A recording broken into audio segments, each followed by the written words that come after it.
Hi friends, welcome back to my channel Sangeetha Sridhar vlogs. ಎಲ್ಲರೂ ಹೇಗಿದ್ದೀರಾ? I think ಚೆನ್ನಾಗಿದ್ದೀರಾ ಅಂತ ಅಂದ್ಕೊಂಡಿದ್ದೀನಿ. ಸೊ ನನ್ನ ಚಾನಲ್ಗೆ ಸಬ್ಸ್ಕ್ರೈಬ್ ಮಾಡದಿದ್ದರು ಪ್ಲೀಸ್ ಸಬ್ಸ್ಕ್ರೈಬ್ ಮಾಡಿ ಗೈಸ್. ಅವತ್ತು ಬೆಳಗ್ಗೆ ಬೇಗನೆ ಎದ್ದಿದ್ದೆ. ತುಂಬಾ ಫಾಗ್ ಇತ್ತು. ಎಷ್ಟು ಅಂತಂದರೆ ಚಾಮುಂಡಿ ಬೆಟ್ಟನೇ ಕಾಣ್ತಿರಲ್ಲ ಆ ಥರ. ಯಾಕೆಂದರೆ ನಾನು ಬೆಳಗ್ಗೆ ಬೇಗನೆ ಎದ್ದಿದ್ದೆ ಅಂತ ಹೇಳ್ಬೋದು. ಸೊ ಬೇಗ ಎದ್ದು ಎಲ್ಲ ಪೂಜೆ ಎಲ್ಲ ಮಾಡಿ ತಿಂಡಿ ಮಾಡೋಣ ಅಂತ ಅಂದ್ಬಿಟ್ಟು ಹೋದೆ. ಸೊ ತಿಂಡಿಗೆ ಪುಳಿಯೋಗರೆ ಮಾಡ್ಬಿಡೋಣ ಅಂತ ಅಂದ್ಬಿಟ್ಟು. ಏನಕ್ಕೆ ಅಂತಂದರೆ ಪಾಪುಗೆ ನನಗೆ ಇಬ್ಬರಿಗೂ ಸ್ಕೂಲು ಕಾಲೇಜ್ ಇದ್ದಾಗ ನಾನು ತುಂಬ ಬೇಗ ಏಳಲೇಬೇಕಿತ್ತು. ಸೊ ಅದಕ್ಕೋಸ್ಕರ ಪುಳಿಯೋಗರೆ ಮಾಡ್ತಾ ಹಂಗೇ ನನಗೊಂಚೂರು ಲೈಟಾಗಿ ಕಾಫಿ ಕುಡಿದೆ. ಪುಳಿಯೋಗರೆ ರೆಡಿ ಆಯಿತು. ಸೊ ಈಸಿಯಾಗಿ ಆಗೋದು ಅದೊಂದೇ ಅಲ್ವಾ. ನನಗೇನಾದ್ರು ಕಾಲೇಜ್ ಇಲ್ಲ ಅಂತಿದ್ದರೆ ಒಂಚೂರು ಲೇಟಾಗಿದ್ದರೂ ಪರವಾಗಿಲ್ಲ. ಸೊ ನನಗೋಸ್ಕರನೇ ಬೇಗ ಹೇಳಬೇಕು. ಸೊ ಬ್ಯಾಗೆಲ್ಲ ಪ್ಯಾಕ್ ಮಾಡಿದೆ. ಲಂಚ್ ಬ್ಯಾಗೆಲ್ಲ ಪ್ಯಾಕ್ ಮಾಡ್ಕೊಂಡು ತಿಂಡಿ ಎಲ್ಲ ತಿನ್ಕೊಂಡು ಪಾಪುಗೂ ಎಲ್ಲ ರೆಡಿ ಮಾಡಿಟ್ಬಿಟ್ಟು ಸೊ ನಾನು ಕಾಲೇಜ್ಗೆ ಹೋಗ್ತಾಯಿದ್ದೆ. ಸೊ ನಮ್ಮ ಪಾಪುನ ನಮ್ಮ ಸಿಸ್ಟರ್ ಮನೆಗೆ ಬಿಟ್ಬಿಟ್ಟು ನಾನು ಹೋಗಿದ್ದು. ಯಾಕೆಂತಂದರೆ ಅವಳಿಗೆ 9:30 ಇರೋದು, ನಾನು 7:30 ಹೊರಟಿದ್ದು. ನೋಡಿ ಆನ್ ದ ವೇ ಎಷ್ಟು ಬೇಗ ಇಳಿದುಬಿಟ್ಟು ಓಡಬೇಕಾಗಿ ಬಂತು. ಏನಕ್ಕೆಂದರೆ ಬಸ್ಸು ಸಡನ್ನಾಗಿ ಬಂತು.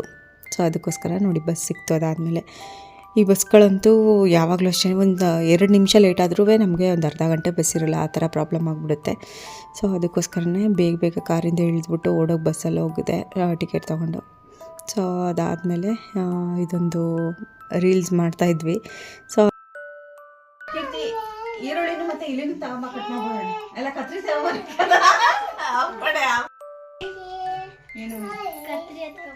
ಏನು ಅಂತ ಬಾ ನೀನು ಕತ್ರಿ ತಗೊಂಬ ಸರಿ. ಕೀರ್ತಿ ಇದು ಒಂಚೂರು ಕತ್ರಿ ತಗೊಂಡ್ಬಾಗು. ಈರುಳ್ಳಿನೂ ಇಲ್ಲಿನೂ ಕಟ್ ಮಾಡಕ್ಕೆ. ಎದಕ್ಕೋಗ್ಬಿಟ್ಟ ಕೊಡಬೇಕ. ಈರುಳ್ಳಿನೂ ಇಲಿನೂ ಕಟ್ ಮಾಡಕ್ಕೆ ಅಂದರೆ ಆ ರಸ ಆನೆ ಆಯಿತು. ಇವಾಗ ಈ ಇಲಿ ಈ ಈರುಳ್ಳಿ. ನೋಡಿ ನಾನು ನನ್ನ ಮಕ್ಕಳು ಇಬ್ಬರು ಸುಮ್ಮನೆ ಹಂಗೆ ಒಂದು ರೀಲ್ಸ್ ಮಾಡೋಣ. ಏಕೆಂದರೆ ಅದು ಕಾನ್ಸೆಪ್ಟ್ ಚೆನ್ನಾಗಿತ್ತು, ಬಟ್ ನಾನು ಅಪ್ಲೋಡ್ ಮಾಡಲಿಲ್ಲ ಅಷ್ಟೇ.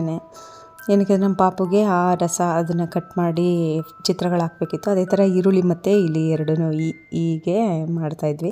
ಸೊ ಅದ್ರ ರಿಲೇಟೆಡ್ ಒಂದು ಸುಮ್ಮನೆ ಹಂಗೆ ಒಂದು ರೀಲ್ಸ್ ಮಾಡ್ತಾಯಿದ್ವಿ. ಅದಾದಮೇಲೆ ಪಾಪು ಎಲ್ಲೋ ಹೊರಗಡೆ ಎಲ್ಲ ಟಿ ವಿ ನೋಡ್ಕೊಂಡು ಅವಳ ಪಾಟ್ಗಳು ಡ್ಯಾನ್ಸ್ ಮಾಡ್ತಾಯಿದ್ಲು. ಸೊ ನಾನು ಕಾಲೇಜಿಂದ ಬರೋ ತನಕ ಇಲ್ಲಿ ಮಧ್ಯಾಹ್ನ ಇಲ್ಲಿ ಬಂದಿರ್ತಾಳೆ. ಸೊ ಅದಾದಮೇಲೆ ನಾನು ಮನೇಲಿದ್ದಾಗ ನೋ ಪ್ರಾಬ್ಲಮ್, ನಾನೇ ಕರ್ಕೊಂಡು ಹೋಗ್ಬಿಡ್ತೀನಿ. ಇಲ್ಲಾಂದರೆ ನಾನು ಬರೋ ಅಷ್ಟರಲ್ಲಿ 3-3:30 ಆಗುತ್ತೆ. ಸೊ ಅದಾದಮೇಲೆ ನಮ್ಮಮ್ಮ ಬೆಂಗಳೂರಿಗೆ ಹೋಗಿದ್ರಲ್ಲ, ಬೆಂಗಳೂರಿಂದ ಬರಬೇಕಾದ್ರೆ ಇದು ಶಾವಿಗೆ ಮಾಡೋದು, ಶಾವಿಗೆ ಉರುಳು ಅಂತ ಹೇಳ್ತೀವಲ್ಲ, ಸೊ ಅದು ಮಿಷಿನ್ ತಂದಿದ್ರು. ಸೊ ಇಲ್ಲಿ ಮಾಡೋಣ ಅಂತ ಅಂದ್ಬಿಟ್ಟು ಅವರು ಮಾಡ್ತಾಯಿದ್ರು. ಏಕೆಂದರೆ ಅಲ್ಲಿ ಬೆಂಗಳೂರಲ್ಲಿ ಮಾಡಿದ್ವಿ, ಇಲ್ಲಿ ನಾವು ರೆಗ್ಯುಲರಾಗಿ ಮಾಡಲ್ಲ ಅಲ್ವಾ. ಸೊ ಅದಕ್ಕೋಸ್ಕರನೇ ಇಲ್ಲಿ ಮಾಡಿಬಿಡೋಣ ಅಂತ ಅಂದ್ಬಿಟ್ಟು ನನಗೆ ಮತ್ತು ನಮ್ಮ ಅಕ್ಕ ಇಬ್ರಿಗೂ ಕೂಡ ಮಾಡಿದ್ರು. ಸೊ ಅವರೇ ಎಲ್ಲ ರೆಡಿ ಮಾಡಿಕೊಂಡು ಮಾಡಿದ್ರು. ಅವರು ಮತ್ತು ನಮ್ಮ ಅಕ್ಕ ಇಬ್ಬರು ರೆಡಿ ಮಾಡ್ಕೊಂಡು ನಾನು ಜಸ್ಟು ನನಗೆ ಹಿಂಗೆ ಬಿಸಿದು ಹಾಕ್ಕೊಡೋಕೆ ಬಂದರು. ಸೊ ನಾನು ಅದನ್ನು ತೊಗೋತಾಯಿದ್ದೆ. ಇದು ಆ್ಯಕ್ಚುಲಿ ಒಂದು ಬ್ಯಾಟ್ ಥರ ಫುಲ್ ಶಾವಿಗೆ ಎಲ್ಲ ಫುಲ್ ಉದ್ದಕ್ಕೆ ತೊಗೋಬೇಕು. ಬಟ್ ನಾನು ಬಿಡೋ ಹೊತ್ತಿಗೆ ಸಾಕು, ಪ್ಲೇಟ್ಗೆ ಒಂದು ಸ್ವಲ್ಪ ಹಾಕು ಅಂತಂದ್ಬಿಟ್ಟು ನಂಗೆ ತುಂಬ ಇಷ್ಟ ಇದು. ಏಕೆಂದರೆ ಈಗೆಲ್ಲ ನಂಗೆ ಮೊದಲಿಂದನೂ ಅಷ್ಟೇ ಸ್ವೀಟಲ್ಲಿ ತುಂಬ ಇಷ್ಟ. ಒಬ್ಬೊಬ್ರು ನಾನ್ ವೆಜ್ಜಲ್ಲಿ ನಾಟಿ ಕೋಳಿ ಸಾಂಬಾರು ಜೊತೆಗೆ ತಿಂತಾರೆ. ಸೊ ಅದು ಕೂಡ ಚೆನ್ನಾಗಿರುತ್ತೆ ಅಂತ ಹೇಳ್ಬೋದು. ಸೊ ಅದಾದಮೇಲೆ ನನಗೊಂದು ಸ್ವಲ್ಪ ನಮ್ಮಮ್ಮ ನಾನು ಬೇಡ ಅಂದರೂ ಬಾಕ್ಸ್ಗೆ ಕೊಟ್ಬಿಡ್ತಾರೆ. ಏಕೆಂದರೆ ಅಲ್ಲಿ ಜಾಸ್ತಿ ಅವರು ಕೂಡ ಯಾರು ಜಾಸ್ತಿ ತಿನ್ನಲ್ಲ. ಅದಾದಮೇಲೆ ಎಲ್ರಿಗೂ ಸೇರಿಸಿ ಮಾಡಿದ್ವಲ್ವ ಅಂತ ಅಂದ್ಬಿಟ್ಟು ಕೊಟ್ಟರು. ಸೊ ನೈಟ್ ನನಗೆ ಅದೇ ಸಾಕು ಅಂತ ಅಂದ್ಕೊಂಡೆ. ಅದಾದಮೇಲೆ ಈವ್ನಿಂಗು ಪಾಪು ಎಲ್ಲ ಆ್ಯಸ್ ಯೂಶ್ವಲ್ ಅವಳಿಗೆ ಹಾಲು ಕುಡಿಸೋದು ಮತ್ತು ಅವಳಿಗೆ ರೆಡಿ ಮಾಡೋದು, ನಾಳೆ ಸ್ಕೂಲಿಗೆ ರೆಡಿ ಆಗೋಕ್ಕೆ ಅವಳಿಗೆ ಯೂನಿಫಾರ್ಮ್ ರೆಡಿ ಮಾಡ್ಕೊಳ್ಳೋದಿರ್ಬೋದು, ಎಲ್ಲನೂ ನಾನು ಈವ್ನಿಂಗೇ ಮಾಡಿಬಿಟ್ಟಿದ್ದೀನಿ. ಅಷ್ಟರೊಳಗಡೆ ಅವಳೇನೋ ಆಟ ಆಡ್ತಾಯಿದ್ಲು. ಅವಳಿಗೆ ಹಾಲು ಬಿಸಿ ಮಾಡೋಣ ಅಂತ ಅಷ್ಟರಲ್ಲಿ ಬೇಡ ಅಂತ ಅಂದ್ಬಿಟ್ಟು ಅವಳು ಜ್ಯೂಸ್ ತರಿಸ್ಕೊಂಡಿದ್ಲು ಅವ್ರ ಅಪ್ಪನ ಹತ್ರ.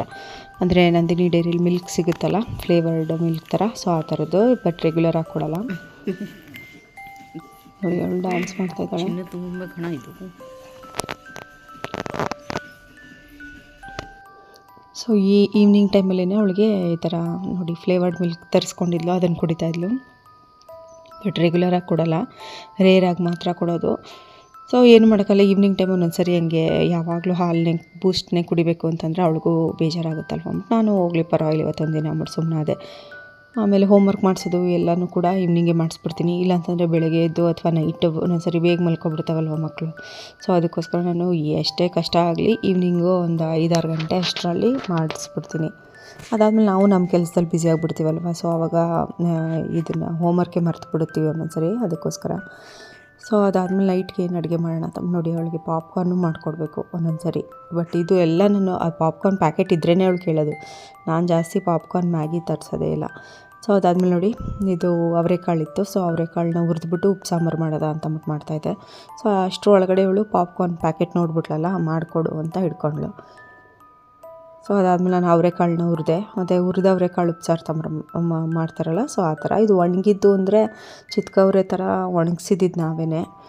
ಸೊ ಅದಕ್ಕೆ ಹುರಿದ್ಬಿಟ್ಟು ಅದಕ್ಕೆ ಒಳಗಡೆ ಒಂದು ಟೊಮೊಟೊ ಹಾಕ್ಬಿಟ್ಟು ಬೇಯಿಸ್ಬಿಡ್ತೀನಿ. ಯಾಕೆಂತಂದರೆ ಆಮೇಲೆ ಟೊಮೊಟೊ ಸಿಪ್ಪೆ ತೆಗೆದುಬಿಟ್ಟು ಅದಾದಮೇಲೆ ಅದನ್ನು ಒಂಚೂರು ಉಪ್ಸಾರು ಖಾರ ಜೊತೆ ರುಬ್ಬಿಟ್ಟು ಸಾಂಬಾರ್ಗೆ ಹಾಕಿದ್ರೆ ಟೇಸ್ಟ್ ಚೆನ್ನಾಗಿರುತ್ತೆ. ಇದು ನಮ್ಮಮ್ಮ ಹೇಳ್ಕೊಟ್ಟಿರೋದು.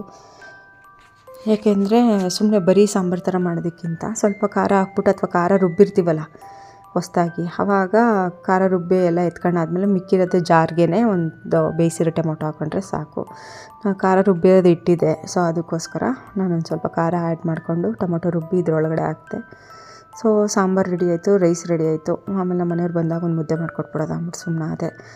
ನನಗೇನು ಬೇಕಾಗಿಲ್ಲ ಮುದ್ದೆ, ಏನು ಬೇಕೇ ಬೇಕು ಅಂತೇನಿಲ್ಲ. ಸೊ ಅದಾದಮೇಲೆ ಈವ್ನಿಂಗ್ ಹೊರಗಡೆ ಹೋಗಿದ್ವಿ. ಇವಳು ಆಮೇಲೆ ನಾವು ಶುಗರ್ ಕೇನ್ ಜ್ಯೂಸು, ನನಗೆ ತುಂಬ ದಿನ ಆಗಿತ್ತು ಶುಗರ್ ಕೇನ್ ಜ್ಯೂಸ್ ಕುಡಿದು. ಅದು ಅಲ್ಲದೆ ನಮ್ಮ ಮನೆಯವ್ರಿಗೂ ಎಲ್ರಿಗೂ ಹೆಲ್ತ್ಗೆ ಒಳ್ಳೇದಲ್ವ, ಒಂಥರ ಎಲ್ಲದಕ್ಕೂ ಬಾಡಿಗೆ ಯಾವಾಗವಾಗ ಅಟ್ಲೀಸ್ಟ್ 15 ಡೇಸ್ ಒಂದ್ಸರಿನಾದ್ರೂ ಶುಗರ್ ಕೇನ್ ಜ್ಯೂಸ್ ಕುಡಿದ್ರೆ ಒಂಥರ ಲಿವರ್ ಕಿಡ್ನಿ ಎಲ್ಲದಕ್ಕೂ ಒಳ್ಳೇದಂತೆ. ಸೊ ಅದಕ್ಕೋಸ್ಕರನೇ ನಾವು ಕುಡಿದ್ವಿ ವಿತೌಟ್ ಐಸ್ ಯೂಸ್ ಮಾಡಲ್ಲ. ಸೊ ಇದಾಗಿತ್ತು, ಅಲ್ಲಿಂದ ಮನೆಗೆ ಬಂದ್ವಿ. ಇದಾಗಿತ್ತು ಗೈಸ್ ಇವತ್ತಿನ ಒಂದು ವ್ಲಾಗ್ ಅಂತ ಹೇಳ್ಬೋದು. ನೆಕ್ಸ್ಟ್ ವ್ಲಾಗಲ್ಲಿ ಮೀಟ್ ಮಾಡೋಣ. ಬಾಯ್, ಟೇಕ್ ಕೇರ್. ಆ್ಯಂಡ್ ನನ್ನ ಚಾನಲ್ ಸಬ್ಸ್ಕ್ರೈಬ್ ಮಾಡಿ, ಹೀಗೆ ನನ್ನ ಚಾನಲ್ಗೆ ಸಪೋರ್ಟ್ ಮಾಡ್ತಾಯಿರಿ ಗೈಸ್.